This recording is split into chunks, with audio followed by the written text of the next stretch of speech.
Hello everyone, आप सभी को हमारे यूट्यूब चैनल टच एग्जाम में फिर से एक बार स्वागत है। आशा है दोस्तों आप सभी लोग अच्छे होंगे और बढ़िया होंगे।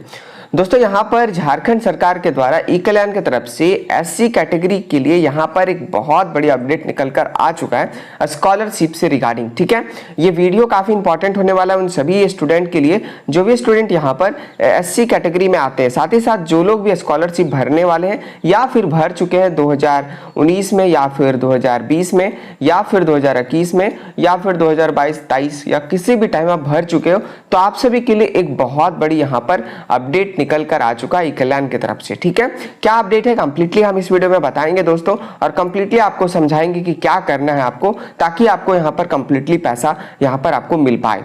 दोस्तों जैसे कि आप सभी को पता होगा कि जो ई कल्याण स्कॉलरशिप है वो यहाँ पर सिर्फ और सिर्फ एससी, एसटी और ओबीसी ये तीन कैटेगरी के लिए यहाँ सिर्फ दिया जाता है। ठीक है, ओबीसी 1, ओबीसी 2 जो भी होते हैं सभी लोग को यहाँ पर स्कॉलरशिप दिया जाता है। साथ ही साथ एससी, एसटी और ओबीसी को यहाँ पर स्कॉलरशिप दिया जाता है ई कल्याण की तरफ से। और यहाँ पर बता दें दोस्तों, यहाँ पर जो प्रॉब्लम है वो एसटी और ओबीसी वाले को नहीं है, ये लोग को तो कोई दिक्कत की बात नहीं, पूरा पैसा यहाँ पर ई कल्याण की तरफ से स्टेट गवर्नमेंट की तरफ से भुगतान कर दिया जाता है। ठीक है, बट यहां पर सबसे बड़ा प्रॉब्लम है वो एससी लोगों का है। ठीक है, एससी कैटेगरी के जो भी स्टूडेंट हैं उन लोगों का पैसा जो है वो डिस्ट्रीब्यूट होकर आता है, यानी कि मैं आपको बता दूं 40% का जो पैसा है वो आपका स्टेट गवर्नमेंट यहां पर पे करती है अपनी फंड से, बाकी के 60% का जो पैसा है दोस्तों वो आपका सेंट्रल गवर्नमेंट यानी कि दिल्ली से आपका पे होता है। ठीक है, तो बेसिकली यहां पर ये जो है फंडा 60% का ही है। बहुत लोग ऐसे कैंडिडेट हैं जो यहां पर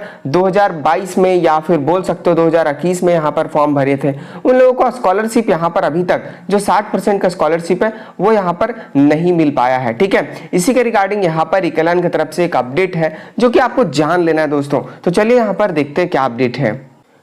दोस्तों आपको पता होगा यहाँ पर हम बात करने वाले यहाँ पर अजय नाथ झा सर के द्वारा जो यहाँ पर आप लोगों के लिए बताया गया है। ठीक है, मैं आपको बता दूं दोस्तों, अजय नाथ झा सर जो है वो आईएएस ऑफिसर है झारखंड गवर्नमेंट का अंदर। साथ ही साथ ये ई कल्याण के जो डिपार्टमेंट है उनको यहाँ पर अच्छे तरीके से यहाँ पर देखते हैं और स्टूडेंट के लिए यहाँ पर अपडेट लाते रहते हैं। ठीक है, देखिए क्या अपडेट है मैं आपको कंप्लीटली बता दे रहा हूँ, क्या करना है वो भी मैं आपको बता दे रहा हूँ। ठीक है, देखिए हम यहाँ पर सबसे पहले आपको दिखा देना चाहते हैं क्या यहाँ पर अपडेट है। यहाँ पर बोल रहा है, आभार माननीय, ज्ञात हो कि अनुसूचित जाति छात्रवृत्ति मद में भारत सरकार द्वारा अनुपातिक भुगतान का प्रावधान है। ठीक है, यानी अनुपातिक भुगतान का मतलब होता है कि यहाँ पर दो तरीके से, यानी कि 50-50 या 60-40 या 70-30, उसी को यहाँ पर बोला जाता है अनुपातिक भुगतान का प्रावधान है। ठीक है, ये सिर्फ किसके लिए, तो अनुसूचित जाति, कहने का मतलब सिर्फ और सिर्फ एससी कैटेगरी के लिए। क्लियर है, यहां तक तो कोई दिक्कत नहीं। आगे आप यहाँ पर देखो, एक छात्र को देय कुल छात्रवृत्ति का छात्र के खाते में सीधे राज्य सरकार 40% एवं केंद्र सरकार 60% भुगतान करती है। क्लियर है, इनके तरफ से ये बोला गया है कि जो आपका स्कॉलरशिप का अमाउंट है वो आपका 40% का अमाउंट स्टेट गवर्नमेंट की तरफ से यहाँ पर दिया जाता है, यानी कि झारखंड सरकार के द्वारा। और अगर 60% की बात करें तो ये आपका सेंट्रल गवर्नमेंट से दिया जाता है। ठीक है, और ये दोनों पैसा को जब मिलाते हैं 60-40 तो आपका स्कॉलरशिप का 100% यहाँ पर आपको मिल जाता है। बट यहाँ पर मैं बता दूं दोस्तों, स्टूडेंट यहाँ पर ऐसे भी हैं जिनको 40% 60% मिला भी दिया जाए तो ओबीसी के मुकाबले बहुत ही यहाँ पर कम पैसा आया है। ठीक है, ओबीसी के मुकाबले बहुत कम पैसा एससी लोग को मिला है। एसटी लोग को से भी अगर कंपैरिजन करें तो पिछले बार मैं बता दूं दोस्तों बहुत कम पैसा एससी लोग को यहाँ पर मिला है। दोनों का भुगतान 40% 60% यहाँ पर हो जाता है उसके बाद भी। इस पे सरकार को ध्यान देना चाहिए कि क्यों आखिर ऐसा एससी कैटेगरी के साथ यहाँ पर हो रहा है। कोई दिक्कत की बात नहीं, आप 40-60 दे रहे हो उससे हमको कोई मतलब नहीं है, अलग अलग यहाँ पर जो नियम है उससे भी हम एक्सेप्टेंस करते हैं। बट कहीं ना कहीं स्कॉलरशिप का जो अमाउंट है दोस्तों वो काफी कम हो जाता है एससी कैटेगरी के स्टूडेंट के साथ। ठीक है, अब यहाँ पर देखिए आगे क्या है, केवल एससी कैटेगरी में ही अनुपातिक भुगतान के तहत केंद्र सीधे भुगतान करती है। ठीक है, जिससे यह समस्या आई है। क्लियर है, जो यहाँ पर रूल है दोस्तों उसी के अकॉर्डिंग यहाँ पर भुगतान होना है 60-40 का। इसके लिए यहाँ पर जो समस्या है वो उठकर आई है, नहीं तो एसटी और ओबीसी का जैसे यहाँ पर पेमेंट होता है डायरेक्टली स्टेट गवर्नमेंट की तरफ से उसी तरह यहाँ पर मिल जाता।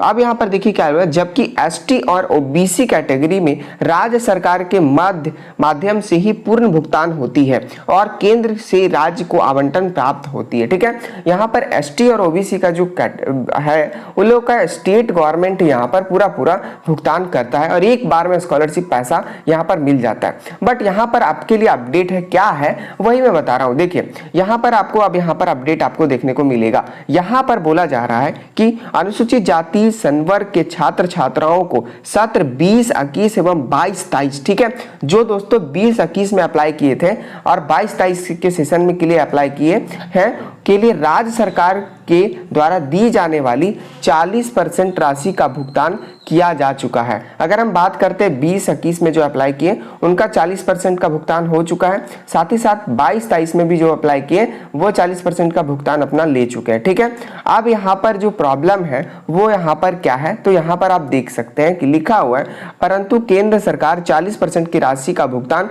21-22 के लिए 1470 कैंडिडेट ऐसे हैं और 22-23 के लिए 2419 छात्र छात्राओं का अभी तक भुगतान विलंब है। क्लियर है, ये आपका मैं बता रहा हूं 21, 20 और 22 वाले सेशन का। अगर हम 20-21 और 22-23 तक के देखें तो 21-22 वाले स्टूडेंट का 1470 स्टूडेंट का अभी तक पैसा सेंट्रल गवर्नमेंट से नहीं मिला है और 22 से 23 कैंडिडेट जो सेशन है जो 2419 छात्र का अभी तक पैसा नहीं मिला। अब नहीं मिलने का क्या रीजन है तो वो भी मैं आपको बता दे रहा हूं और मे भी हो सकता है कि आगे आप स्कॉलरशिप भरोगे तो यही कैटेगरी से आपको पैसा दिया जाएगा, तो आप इसके लिए अपडेट रहिएगा आगे से। ठीक है, यहां पर बोला जा रहा है सत्र 21-22 के लिए भारत सरकार द्वारा जिन 1470 अनुसूचित जाति संवर्ग छात्रों को 60% छात्रवृत्ति का भुगतान नहीं किया जा सका है उस बारे में संपर्क करने पर भारत सरकार के प्रतिनिधि से यह जानकारी मिली कि वो भुगतान के लिए लगातार प्रयास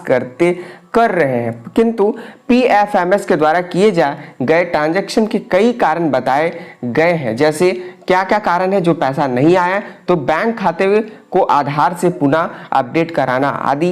ज्ञात हो कि इन छात्रों के 40% राशि का आधार आधारित खाते में राज्य द्वारा भुगतान किया जा चुका है। क्लियर है, मेन जो बेसिक यहाँ पर फंडामेंटल प्रॉब्लम है दोस्तों, जो प्रिंसिपल प्रॉब्लम है वो क्या है कि देखिए बैंक से जो आपका जो है आधार कार्ड लिंक नहीं होगा, क्योंकि जो पैसा आता है दोस्तों मैं वो बता दे रहा हूँ कैसे आ रहा है। ठीक है, देखिए यहाँ पर ये आपका आधार कार्ड हो गया समझिए, और ये आपका है बैंक पासबुक। ठीक है, यहाँ पर आप ये आपका बैंक पासबुक है, तो डायरेक्टली अगर कोई एनजीओ या गवर्नमेंट बॉडी चाहती है कि आपके पैसे को बैंक अकाउंट में भी दे सकते हैं या आधार में भी दे सकते हैं, बट यहाँ पर ये है पीएफएमएस का मतलब या डीबीटी का मतलब कि आपका जो पैसा है वो आधार के थ्रू आपके बैंक अकाउंट में क्रेडिट किया जाता है। ठीक है, ये गवर्नमेंट का रूल है और इसी के तहत यहाँ पर स्कॉलरशिप, पेंशन और अलग अलग स्कीम्स, गैस की सब्सिडीज और अलग अलग टाइप्स के यहाँ पर जो योजना चलते हैं उसी के यहाँ तरफ भुगतान किया जाता है। तो डायरेक्टली आपको ये बता देते हैं। अब आप बोलेंगे कि 40% तो हमको मिल गया है, 60% क्यों नहीं मिल रहा है? तो बहुत सारे ऐसे कैंडिडेट हैं जिनका अकाउंट जो है वो बंद हो चुका है, जिनका आधार प्रॉब्लम हो चुका है दोस्तों।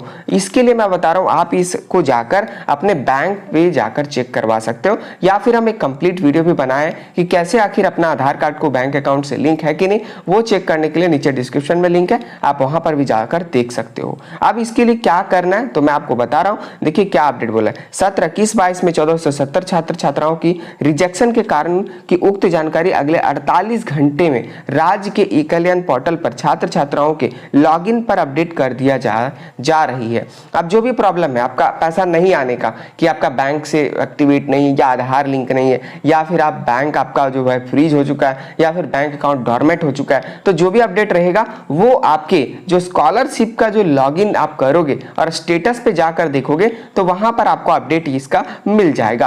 अब यहाँ पर देखिए मैं आपको बता रहा हूँ सिर्फ और सिर्फ ये एससी कैटेगरी के लिए मैं बता रहा हूँ। क्लियर है, अब यहाँ पर देखिए सभी 1470 छात्र छात्राओं से अनुरोध है कि रिजेक्शन का जो भी कारण जीओआई यानी कि गवर्नमेंट ऑफ इंडिया द्वारा साझा किया गया है तुरंत करेक्ट कर ई कल्याण पोर्टल पर अपडेट करें, ताकि हम भारत सरकार के पुनः